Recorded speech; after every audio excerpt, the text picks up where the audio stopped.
Hey everybody, this is going to be a derivation of the parallel resistance formula.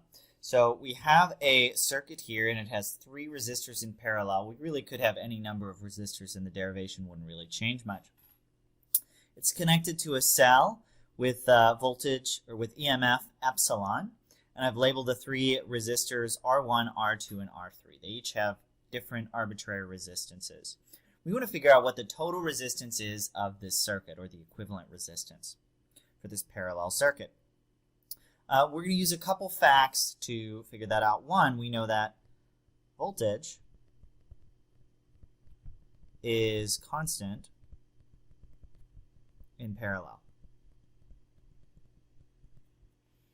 And that's equivalent to the law of conservation of energy, because any voltage increase has to be matched by a voltage decrease when we end up at the same point. It's also equivalent to Kirchhoff's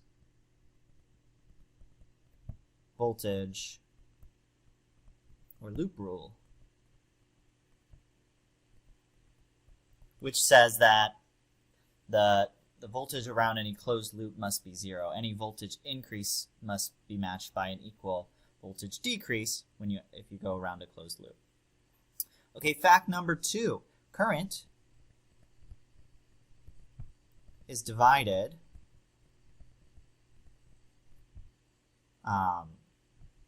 in parallel.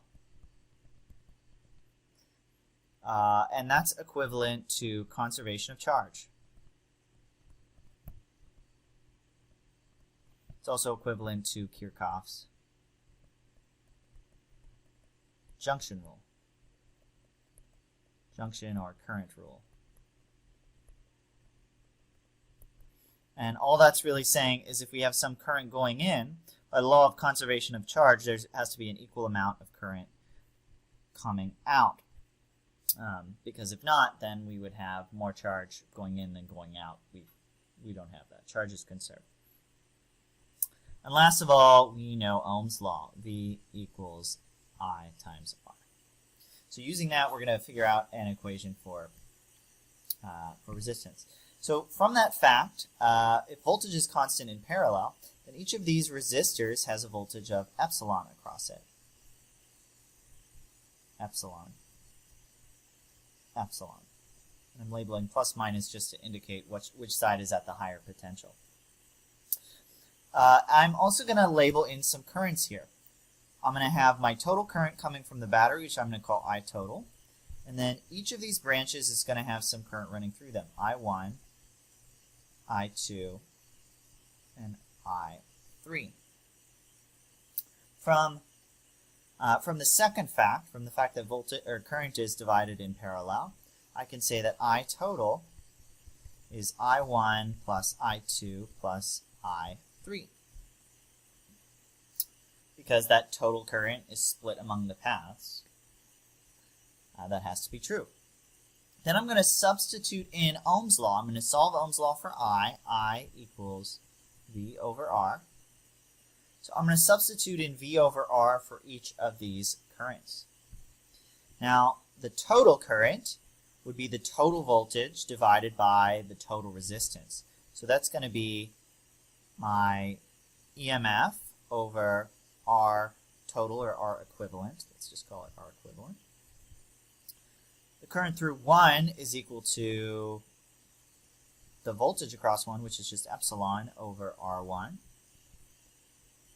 Through 2, it's the same voltage divided by R2. And through 3, it's the same voltage, epsilon divided by R3.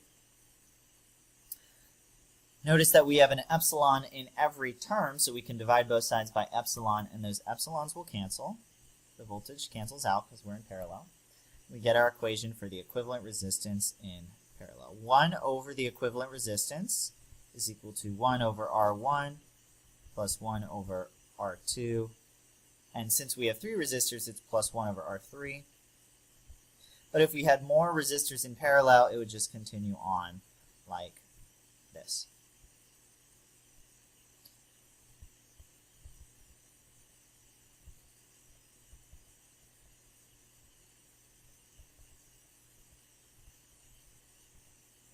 So I hope that was insightful, showing you how we get these equations. That's all. Bye.